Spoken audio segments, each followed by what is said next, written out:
Bagaimana sikap kita saat dizalimi dan difitnah di tempat kerja?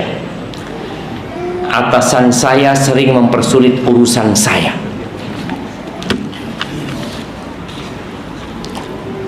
Kenapa musibah menimpa kita? Tadi udah disampaikan, salah satu tanda cinta Allah itu Allah kasih musibah.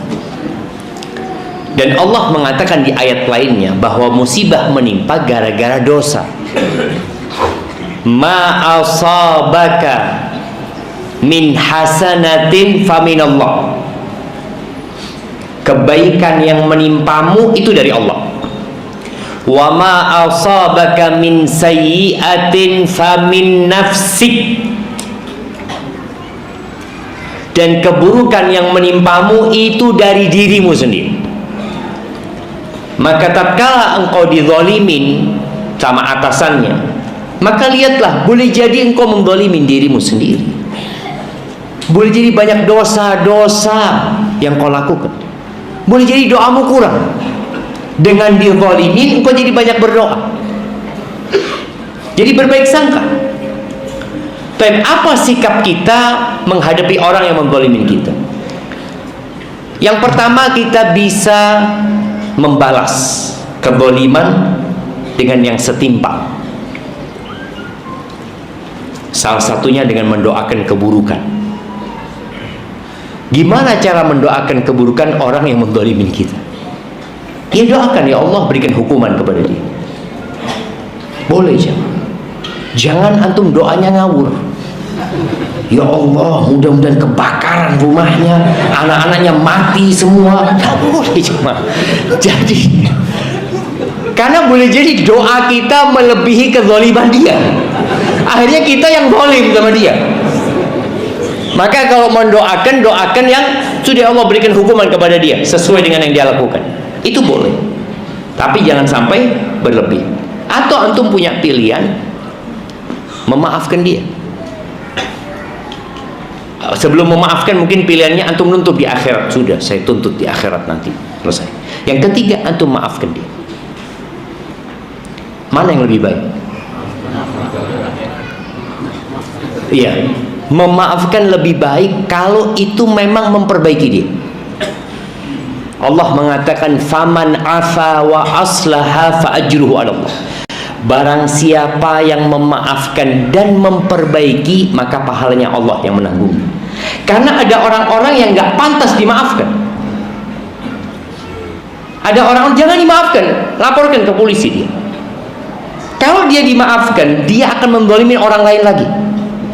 Terkadang keberadaan orang di dalam penjara lebih baik daripada dia di luar. Di luar dia tambah banyak dosanya. Ada orang yang seperti itu.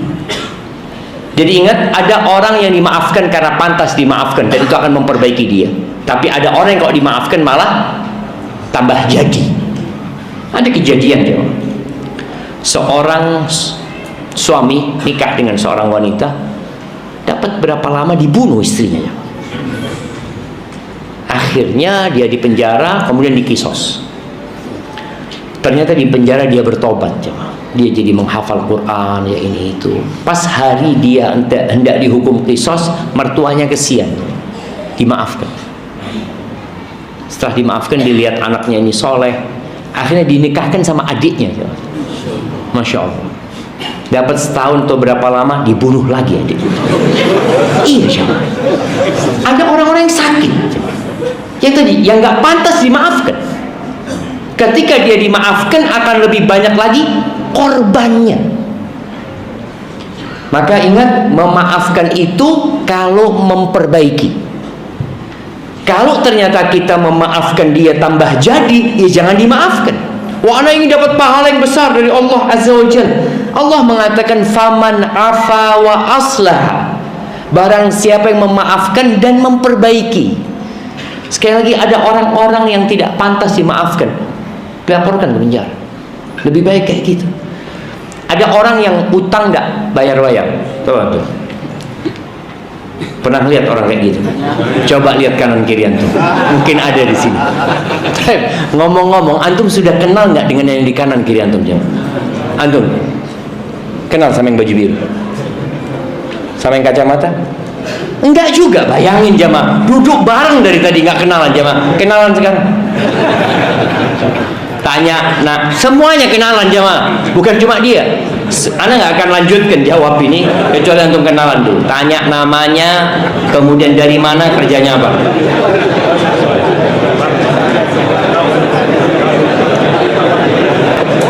Ibu-ibu juga, ibu-ibu.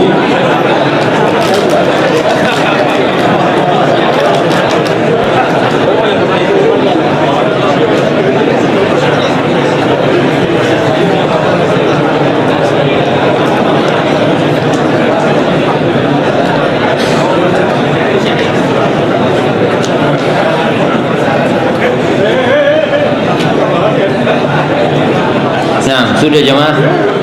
Ya nanti dilanjutkan habis kajian. Baik, jadi tadi ada orang yang berhutang kemudian nggak bayar, atau orang yang menipu, antum jadi korbannya. Jangan kemudian antum diem, karena ada orang yang malu kena tipu jemaah. Kemudian dia diem, akhirnya temannya kena tipu, temannya kena tipu. Akhirnya 5 orang ini ketemu, oh saya juga pernah kena tipu. Bayangin, korbannya jadi lebih banyak. Nabi SAW mengatakan, unsur akhaka zaliman au madluman. Tolonglah saudaramu dalam kondisi dia melakukan kezaliman atau dalam kondisi dia dizalimi. Itu para sahabat tanya, ya Rasulullah, kalau orang itu dizalimin kita tolong, jelas. Ini gimana berbuat zalim kita tolongin? Tolongin dia agar dia tidak melakukan kezaliman. Dengan kita mengatakan hati-hati sama fulan. Fulan nipu ana, ambil uang ana, modal, dan tidak pernah balik. Sehingga ketika dia datang ke fulan nggak akan dapat lagi. Yang selamat siapa? Dua-duanya. Fulan itu selamat, tidak nambah dosa. Orang-orang selamat, tidak diambil harta. Maka tolong jangan mendiamkan kezaliman. Bismillahirrahmanirrahim. Ustaz izin bertanya, mengapa doa buruk yang notabene bini apa aja hanya sekali terucap, bersifat spontan, bukan dari niat yang sesungguhnya, terucap karena emosi sesaat, itu lebih mustajab daripada doa kebaikan yang kuantitasnya harus sering dipanjatkan berulang kali. Syukran jazakallahu khairan. Nah, itu hukuman buat anda. Maka Nabi melarang, jangan doa keburukan buat diri kalian atau anak-anak kalian. Boleh jadi waktunya waktu mustajab. Ada malaikat yang mengaminkan, selesai jemaah. Makanya Nabi SAW ketika ada seorang sahabat datang meminta nasihat, apa kata Nabi SAW? La taghdab, jangan marah. Ternyata amarah ini kalau nggak ditahan berdampak buruk sekali. Seorang ayah ya, seorang ibu kadang-kala diganyang sama anaknya. Ada yang anaknya ngudo ya. Ada seorang anak tuh, dia kelas 3 SMA ya. Dia mungkin lulusan, dia mau pakai mobil bapaknya. Kepingin jalan-jalan malam sama sohib-sohibnya. Kata bapaknya, jangan nak, nggak usah nak. Ibunya merayu bapaknya juga, ayolah kesian ini itu macam-macam. Apa kak? Ambil itu kunci, semoga nggak balik engkau. Betul ya. Jam 12 malam nggak balik kan? Dicari-cari ke kepolisian, ternyata tabrakan mati. Jangan doakan keburukan. Kita sakit hati, tahan. Doakan kebaikan. Semoga jadi baik buat anaknya. Makanya kita nggak tahu kapan doa kita dikabulkan. Oleh karena itu, jangan marah. Bagaimana takdir itu bekerja? Sifatnya fix atau telah ditetapkan atau dapat berubah sesuai dengan pilihan kita atau ikhtiar kita. Apakah takdir bisa berubah karena orang lain misalnya didolamin oleh orang lain sehingga kita di PHK? Jamaah rahimakumullah. Tadi surat Al-Hadid di ayat 23-24 yang kita bacakan.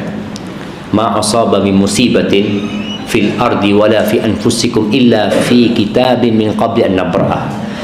Tidak ada satupun musibah yang menimpa di bumi atau di diri kalian melainkan itu sudah tercatat. Jadi bagaimana bekerjanya takdir ini? Yang pertama, ilmunya Allah Azza wa Jalla. Allah itu sudah tahu antum hari ini akan duduk di depan. Allah udah tahu. Dan itu dicatat. Kita tahunya kapan? Setelah terjadi. Allah tahunya sebelum terjadi. Allah sudah tahu. Allah akan tahu antum nanti keluar kehilangan sandalnya. Tahu antum sandalnya hilang? Nggak tahu kan? Pas hilang baru tahu. Tapi Allah sudah tahu. Allah tahu apa yang belum terjadi dan bagaimana kalau itu terjadi. Kapan terjadi? Allah tahu. Maka bicara takdir itu bermuasal dari ilmunya Allah. Yang kedua, ilmunya Allah itu dituangkan dalam Lauhul Mahfuz. Oleh karena itu yang pertama diciptakan oleh Allah adalah Al-Qalam, pena. Pena diperintahkan untuk menulis ilmunya Allah tadi, apa yang akan terjadi sampai hari kiamat. Yang ketiga, keinginan Allah, masyiatullah, kehendak Allah. Kapan terjadinya Allah menghendaki, itulah akan terjadi pada waktu itu, pada saat itu. Yang keempat, penciptaan Allah untuk takdir itu. Jadi bermula dari apa? Ilmu dicatat, dikehendaki, jadi. Seperti itu. Apakah takdir Allah bisa berubah? Yang di Lauhul Mahfuz nggak bakal berubah, tapi yang di catatan malaikat boleh jadi berubah. Karena kita tahu penulisan takdir itu ada penulisan takdir seumur hidup. Kapan? Ketika berumur 120 hari. Kemudian ada takdir tahunan. Kapan? Lailatul Qadar. Semua itu merujuk kepada kitab induk kan? Kepada Lauhul Mahfuz. Kalau bicara bisa dirubah, ya bisa dirubah. Tapi siapa yang merubah? Ya Allah gitu. Allah dengan ilmunya tahu fulan akan dipanjangkan umurnya dengan silaturahim dia. Maka dia akan memperbanyak silaturahim. Dan rizki umpamanya. Ada fulan yang takdirnya sampai mati di rumah kontrakan. Oh tahu antum. Iya saya kayaknya salah satunya. Wah nggak ada yang tahu. Boleh jadi nanti antum beli itu rumah jemaah. Ada yang seperti itu.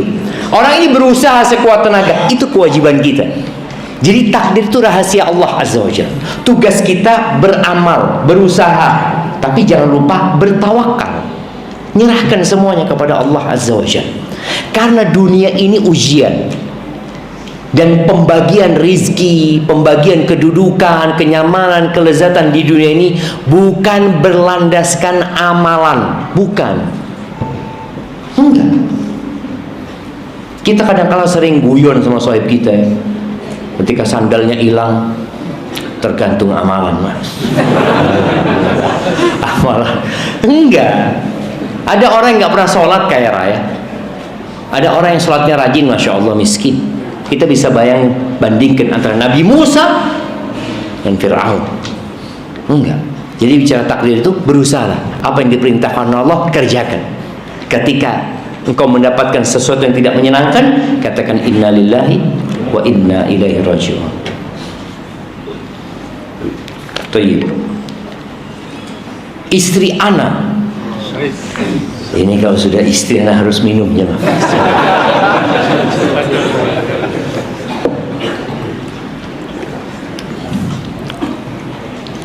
Alhamdulillah. Istri ana sering menyebut kelebihan laki-laki lain. Dan ana merasa cemburu. Bagaimana seharusnya sikap ana sebagai suami menghadapi istri ana yang seperti itu? Jazakallah khair. Apa ganti istri?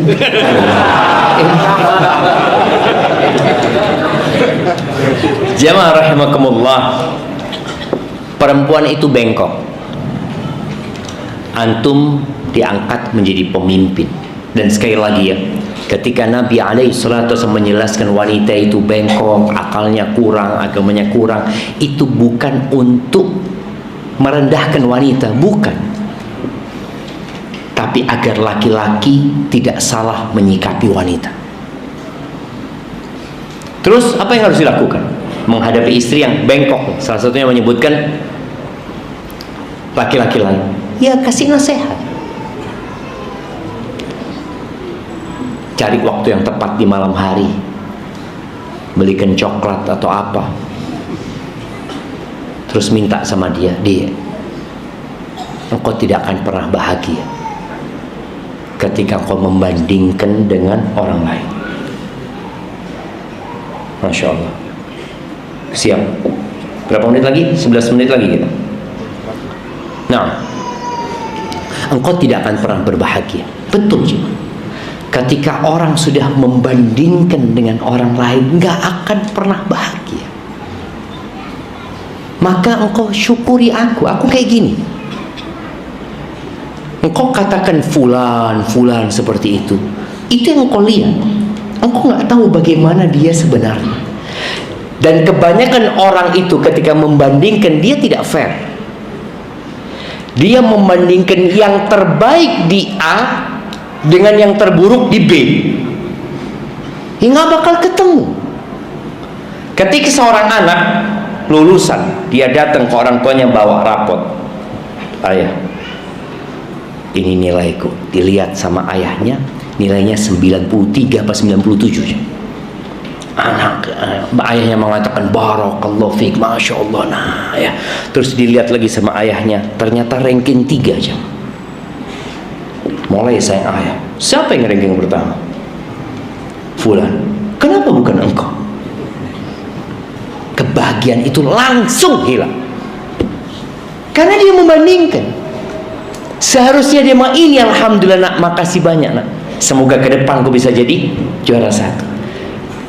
Begitu pula tadi istri yang suka membandingkan. Sakit hati kalau dibandingkan jemaah. Bapak-bapak ya apa kalau dibandingkan? Mas, iku mas bojone tonggo mas. Ini ada kejadian orang Arab.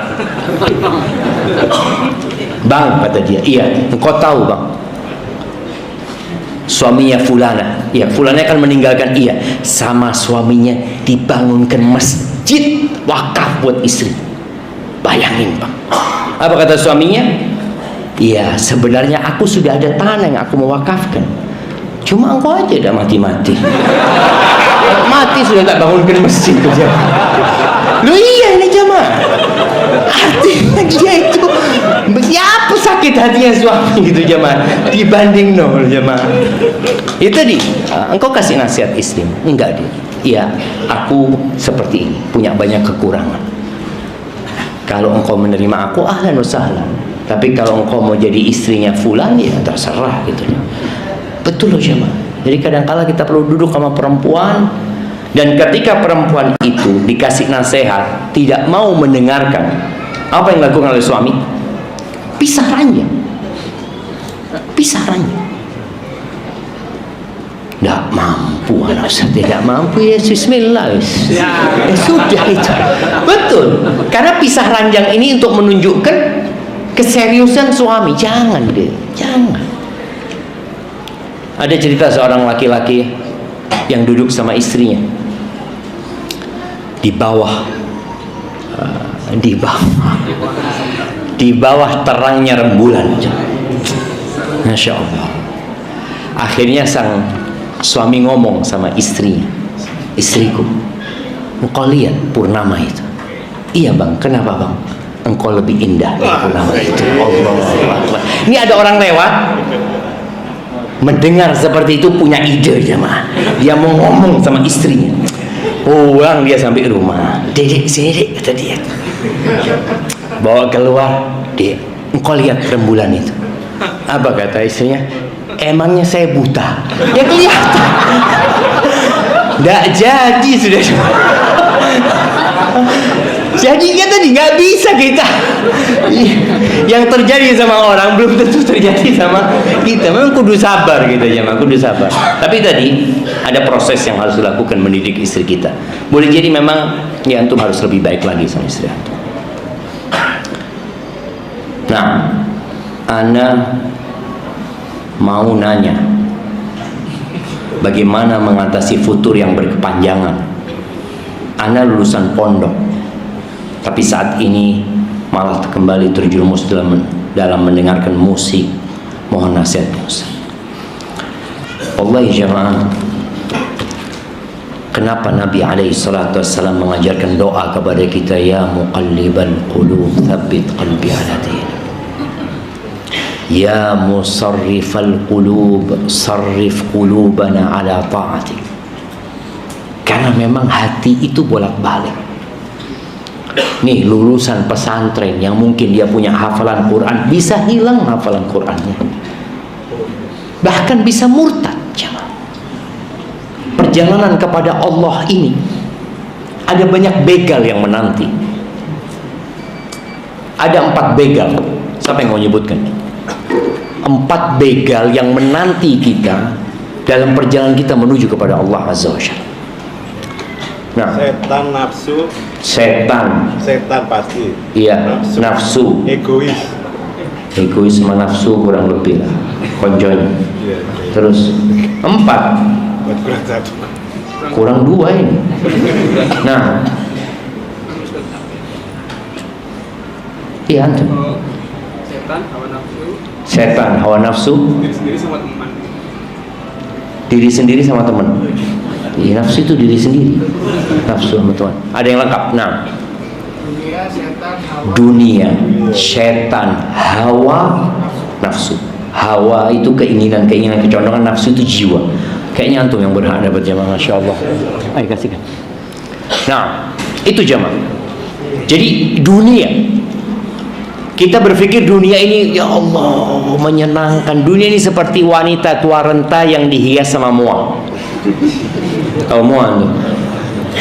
Mual itu make up artis ya. Antum bisa ngelihat ada orang yang hitam jamaah, tahu-tahu jadi putih. Ya Allah, bojone sopo ini? Padahal bojone dia. Nah, tertipu itu dunia. Kemudian setan yang disebutkan tadi. Yang ketiga, hawa, kecondongan maunya ini itu. Yang keempat, an-nafs. Innan nafsa la'ammaratun bisu. Jiwa itu selalu memerintahkan kepada keburukan. Bagaimana menghadapi semua itu? Doa. Wallah, banyakin doa. Allah itu janji, ud'uni astajib lakum. Minta sama aku, pasti aku kabulkan. Maka nasihat ana buat orang-orang yang futur, jangan berhenti membaca Rabbana la tuzigh qulubana ba'da idh hadaitana wa hab lana min ladunka rahmah innaka antal wahhab. Baca ya muqallibal qulub tsabbit qalbi ala dinik, ya musarrifal qulub sarrif qulubana ala ta'atik. Yang keempat, Allahumma anfa'ni bima 'allamtani. Ya Allah, jadikan aku bisa ngambil manfaat dari ilmu yang kau ajarkan kepada. Karena tadi ini lulusan pondok, ngerti, tapi tetap dilakukan. Allahumma anfa'ni bima 'allamtani wa 'allimni ma yanfa'uni, dan ajarkan kepada aku yang bermanfaat buat aku, wa zidni ilman, dan tambahkan ilmu buat aku. Yang terakhir baca doa, Allahumma inni a'udzubika min syarri sam'i wa min syarri basari wa min syarri lisani wa min syarri qalbi wa min syarri mani. Ya Allah, aku berlindung kepadamu dari keburukan pendengaranku, penglihatanku, lisanku, hatiku, dan air maniku. Barakallahu fiik jamaah. Itu.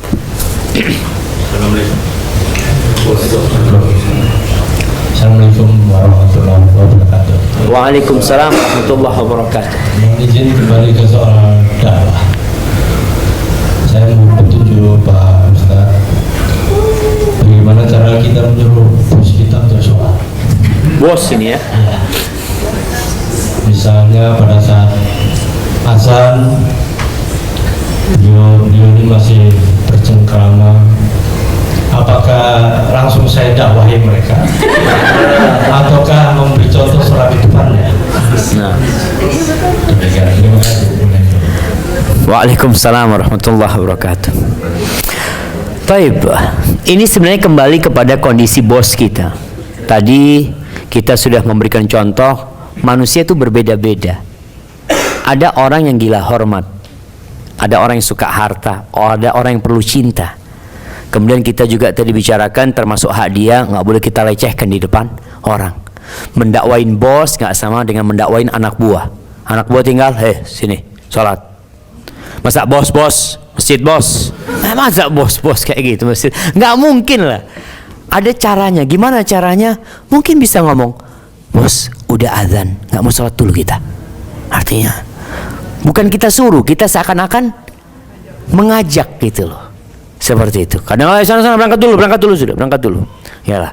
Tapi kalau kita suruh dia sholat, dia malah marah. Mungkin besok kita langsung di PHK. Tapi kalau kita ngajak, bos sudah azan, seperti itu, dengan cara seperti itu. Kemudian ada cara yang mungkin tidak dengan lisan, bisa jadi dengan perbuatan, bisa jadi dengan tulisan. Kita kadang-kala lisan, ini urusan para istri ya. Para istri ini kadang-kala kalau ngasih tahu suaminya berantem sama suaminya. Caranya gimana? Bisa jadi dengan cara perbuatan. Suaminya sibuk main handphone, macam-macam ini itu, duduk di sebelah suaminya baca Quran. Izin sama suaminya, bang aku boleh duduk di sebelah abang, aku kangen ditinggal abang terus. Aku mau baca Quran ya, kata dia. Iya dah gitu. Mungkin dia sambil marah gitu, bacain Quran di sebelahnya.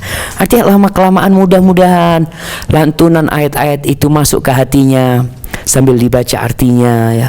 Kemudian baca, mudah-mudahan ini dengan cara perbuatan tadi. Ketika nggak mampu bisa dengan tulisan. Tulis surat cinta kepada suaminya, ungkapkan segala cintanya kepada suaminya. Di akhir ungkapkan permintaan dan pengharapan kepada suami. Mudah-mudahan suaminya jadi sadar.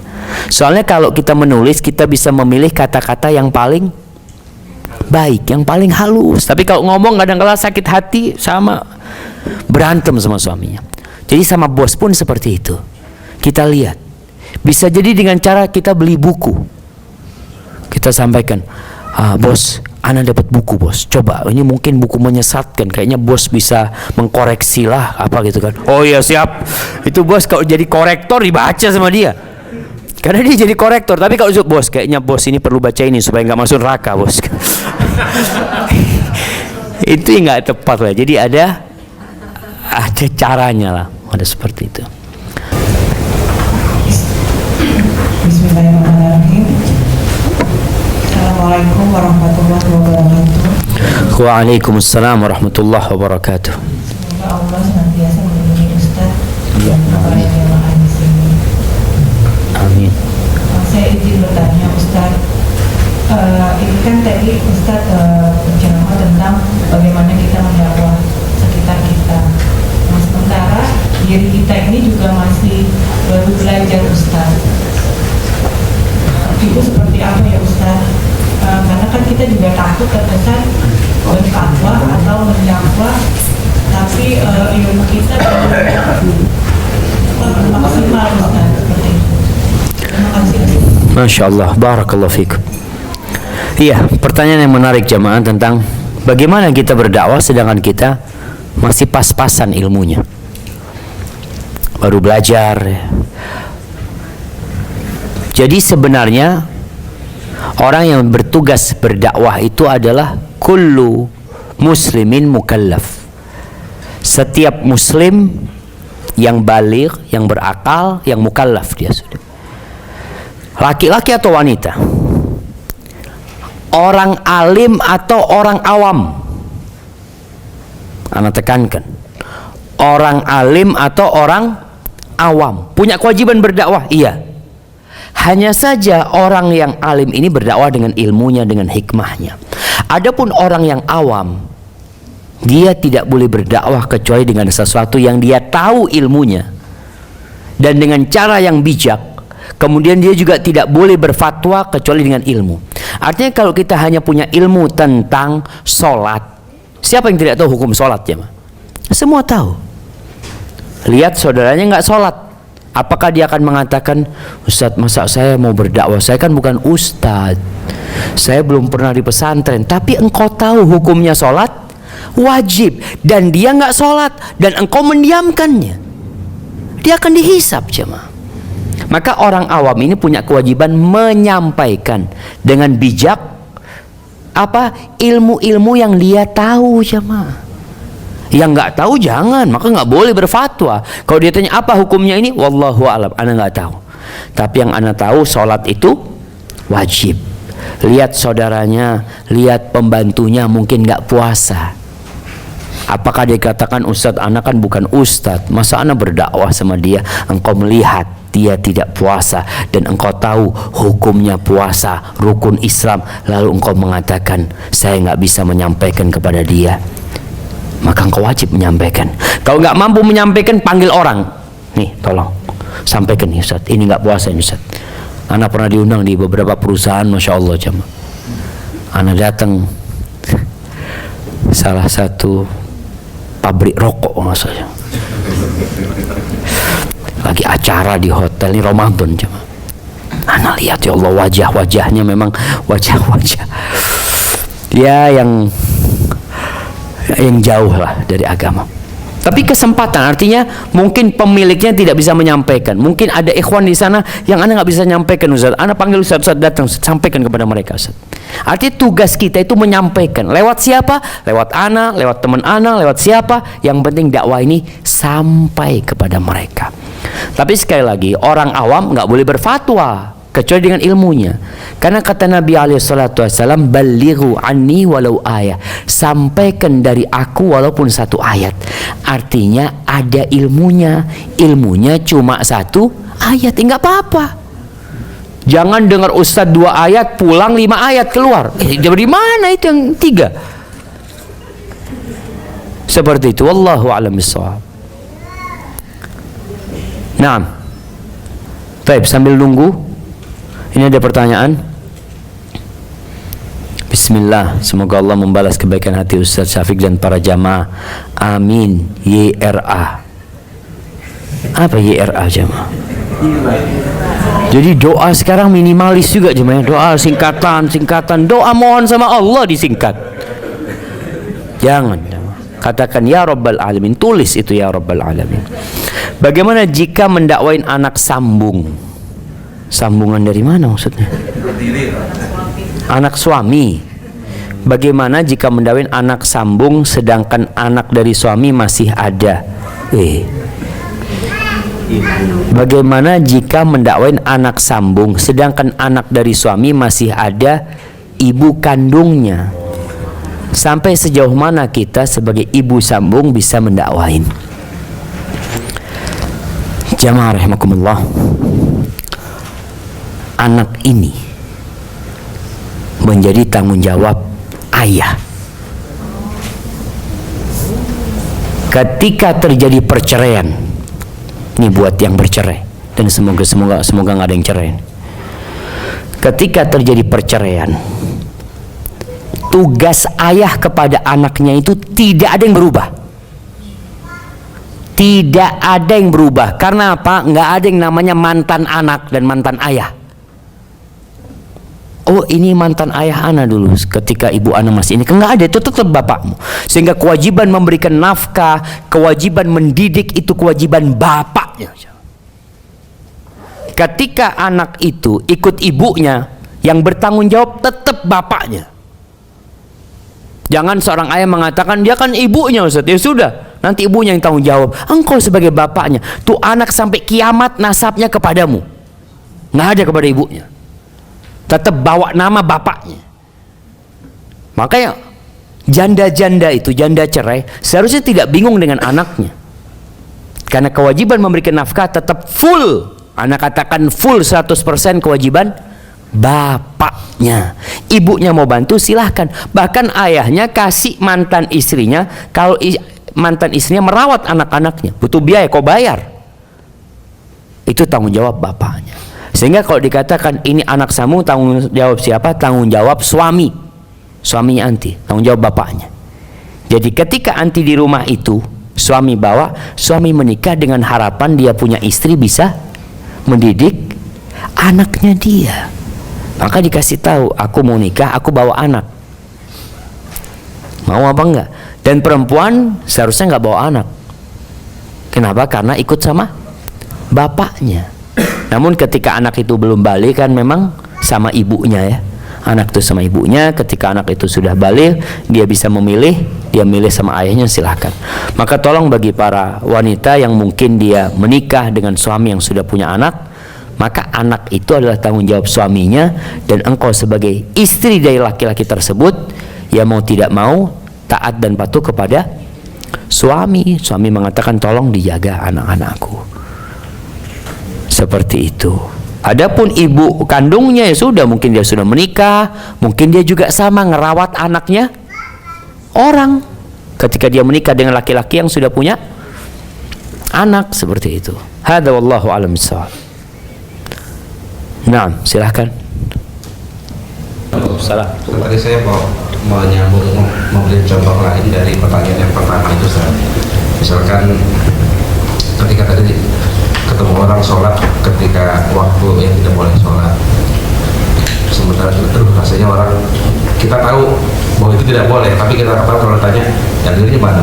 Nah itu sebagai orang yang masih awam, contoh lain kalau orang minum gitu ya, contohnya dalilnya mana, bingung tuh. Masya Allah, emangnya dia minta dalil? Tahu dari mana dia minta dalil? Itu untuk antisipasinya gimana, Ustaz? Nah, Waalaikumsalam warahmatullahi wabarakatuh. Baik. Tadi kan kita bicarakan kondisi manusia itu ada 3. Yang pertama tadi, Masya Allah, kondisi yang pertama ada orang yang cinta kebaikan tapi dia nggak ngerti. Kan kita nggak tahu sama fulan yang sholat. Ketika anak masuk pesantren, awal masuk pesantren ya, semangatnya beribadah. Jadi habis sholat asar itu kita sholat sunnah langsung, Allahu Akbar, karena ingin memperbanyak ibadah. Nggak paham. Ketika ada orang yang ngasih tahu, anak nggak pernah tanya dalil sama dia. Nggak boleh, nggak ada sholat sunnah setelah asar. Oh, jazakallah khair. Sudah selesai. Cuma kita terlalu banyak pertimbangan. Nanti kalau tanya dalil nanti gimana? Cari sendiri dalilnya. Nah, artinya ilmunya orang awam kan bertanya, dia minta fatwa. Ketika kita ngasih tahu dia, kita sampaikan, Bang, yang ana tahu nggak ada sholat sunnah setelah sholat subuh. Coba tanyakan kepada ustadz. Jadi kita mengarahkan dia untuk bertanya. Kalau dia tanya dalilnya, kita nggak punya dalil, dia nggak punya dalil juga. Terus apa yang dibicarakan? Ketika ada orang minum ini kondisinya bukan seperti kondisi yang pertama, tapi kondisi kedua. Biasanya orang tahu hukum tapi masih melanggar. Maka tugas kita adalah menyentuh keimanan dia dengan nasihat-nasihat kebaikan. Kita sampaikan, kau dapat manfaat apa mabuk gitu loh. Seperti itu, engkau tahu sendiri ya, orang yang mabuk hilang akalnya, engkau kehilangan sholat, kehilangan ini itu. Orang yang minum 40 hari nggak diterima sholatnya. Artinya kita sudah mulai menyentuh masalah hati tadi. Kalau yang pertama akalnya aja kan, masalahnya nggak tahu ilmunya, kita kasih tahu, insya Allah dia mengamalkan. Tapi yang kedua ini nyentuh hatinya. Ketiga ada yang debat. Kalau memang dia minta dalilnya, mana dalilnya? Wallahu a'lam, antum carilah. Anak kalau disuruh debat ya nggak bisa gitu loh. Cari orang lain gitu loh. Cuma tadi jangan sampai seorang muslim itu kemudian melihat kemungkaran nggak menyampaikan gitu loh. Apalagi untuk daerah yang sekitar kita, yang kita menjadi penanggung jawabnya ya. Di Pasuruan itu anak pernah berangkat ke sebuah pabrik ya, ada tulisannya besar itu, nggak sholat berjamaah sekali SP1, 2 kali SP2, 3 kali silahkan cari kerjaan di tempat lain. Karena dia punya kekuasaan jamaah. Orang punya kekuasaan kan, mau ini perusahaan punya mau kerja fabel, nanti gimana kalau keluar semua? Allah tahulah. Rizki kita nggak kemana. Kita kan selalu kepikiran kalau keluar semua, Ustaz, pasti ada orang-orang baik insya Allah jamaah. Lalu kita mengajak mereka untuk jadi lebih baik jamaah. Mungkin seperti itu Bang. Barakallahu fikum. Masya Allah. Ini pertanyaannya dari orang yang sama kayaknya. Soalnya kertasnya sobekan yang tadi dan tulisannya sama gitu. Hah? Oh, ada adminnya di belakang gitu ya. Nah, Ustaz, bagaimana dengan faedah sholat syuruk jika ingin mendapatkan pahala seperti umrah? waktu pelaksanaan, apakah tidak boleh batal wudhu sejak pelaksanakan sholat subuh? Naam jamaah. Berkaitan dengan sholat syuruk ini, hadisnya disahihkan oleh Syekh Albani rahimahullahu ta'ala dan para ulama, walaupun sebagian ada yang mendhaifkannya. Nabi alaihissalatu wassalam bersabda, man shallal ghadata fil jamaah, barang siapa yang sholat subuh berjamaah, thumma qa'ada fi musallahu yadhkurullah, kemudian dia duduk di tempat sholatnya mengingat Allah azza wa jal, hatta tatlu asyams, sampai matahari terbit, kemudian thumma shalla raka'atin, kemudian dia salat 2 rakaat, kanat lahu ka ajri umratin wa hajjatin tamatin tamah, maka dia akan dapat pahala haji dan umrah yang sempurna. Itu kata Nabi alaihissalatu wassalam. Cuma ana sampaikan hadisnya sahih menurut banyak para ulama. Bagaimana pelaksanaannya? Ya memang duduk mengingat Allah tidak batal wudu. Karena orang itu ketika di masjid dia mengingat Allah dalam kondisi dia suci, maka malaikat akan terus mendoakan dia, dan dia dihitung sedang sholat. Dia itu penantiannya dihitung sedang sholat. Seperti ba'dal maghrib, kita nunggu sampai isya, penantian kita itu dihitung sedang sholat. Kita pun ketika duduk habis subuh, kemudian kita mengingat Allah, berzikir, menjaga wudhu kita, sampai kemudian matahari terbit, lalu kita sholat. Sholatnya ini memang tidak harus di masjid. Jadi buat yang sholat di masjid, bapak umpamanya setelah selesai matahari terbit, dia pulang, silahkan sholat di rumahnya. Yang penting dia sholat 2 rakaat. Sholat syuruk itu sebenarnya sholat duha di awal waktu. Bagaimana dengan para wanita? Apakah bisa mendapatkan hal ini? Masya Allah. Coba kita lihat jemaah. Apakah bisa mendapatkan ini? Ada pertanyaan kepada Syekh Ibn Utsaimin rahimahullahu ta'ala tentang wanita kalau dia duduk di musallanya di rumahnya, habis subuh mengingat Allah sampai matahari terbit, kemudian dia sholat, dapatkah dia pahala umrah?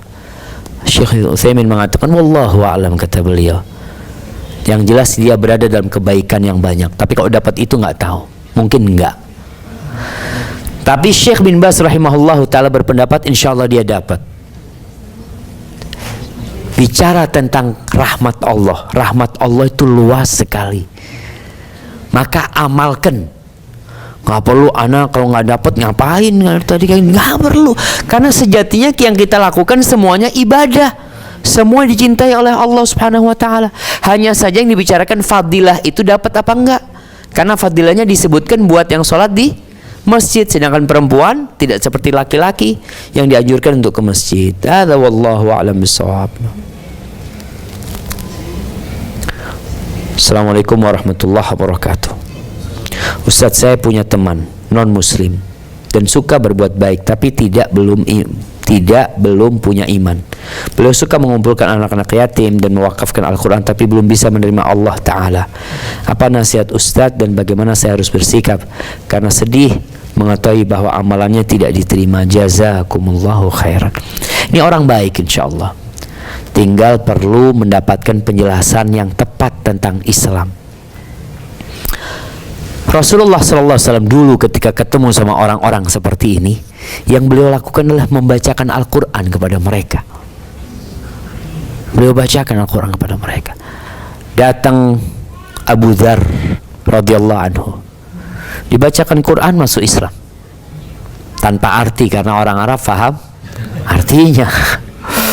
Ketika datang Amr bin Tufail Ad-Dawsi, dibacakan Quran, masuk Islam. Oleh karena itu orang-orang Quraisy itu takut ada penduduk luar Mekah masuk Madinah mendengarkan ayat-ayat Al-Quran dibacakan Nabi SAW, masuk Islam. Sampai Amr bin Tufail Ad-Dawsi ini, atau Tufail bin Amr Ad-Dawsi, dia itu naruh kapas di kupingnya aja, karena dikasih tahu sama orang-orang kafir, hati-hati penyihir Muhammad ini SAW. Nanti kalau istilah sekarang, dulu ada sihir di Indonesia, sihir apa? Tepuk tahu-tahu hipnotis gitu kan. Kamu nanti dengar langsung nanti masuk Islam, gitu dia. Hati-hati. Sampai Tufail bin Amr Dawsi ini naruh kapas. Ketika dia tawaf keliling ketemu Nabi SAW, takut dia cuma. Kata Tufail, anak ini kayak orang bodoh, kata dia. Masa pakai kapas kupingan, kata dia. Dan anak faham mana ucapan yang baik dan mana ucapan yang buruk. Anak mau dengarkan. Akhirnya ngomong sama Nabi Muhammad SAW. Kalau engkau sakit, masukan jin, aku bisa ngobatin, kata. Coba engkau sampaikan kepada aku. Dibacakan ayat-ayat Quran, masuk Islam. Kata orang-orang Quraisy, ya lihat kena sihir udah dikasih tahu, gitu dia. Mereka pikirnya kena sihir. Maka tolong orang seperti ini aja untuk membaca Al-Quran. Coba nih, engkau kan suka bagi Al-Quran sama anak-anak. Coba nih ada surat Toha, coba engkau baca nih. Coba engkau baca ada surat Maryam namanya. Suruh baca artinya dia. Karena indah jamaah. Ada seorang wanita subhanallah ya, yang dia naik taksi jamaah. Nggak tahu kejadiannya di Eropa kalau nggak salah. Banyak imigran dari Libanon, dari mana, yang mereka Nasoro. Ketika naik taksi, masya Allah, supir taksinya ini berdakwah lewat taksinya. Pokoknya naik taksi dia hidupin Quran, kalau nggak ceramah. Kalau yang naik minta dimatikan, ya dia matikan. Kadang-kala kan orang naik taksi mau-maunya supir taksi, pokoknya dia setel apa. Tapi supir taksi ketika diminta untuk mematikan, dia matikan. Suatu hari supir taksi ini dia menyetel surat Maryam. Surat Maryam itu ada perempuan yang naik di belakang. Diam, didengar. Ternyata orang ini Libanon jemaah, tapi Nasrani. Kemudian ketika dia sampai kepada firman Allah Subhanahu wa taala di akhir surat Maryam ya, Allah mengatakan anda'u lirrahmani walada. Nah, di surat Maryam ayat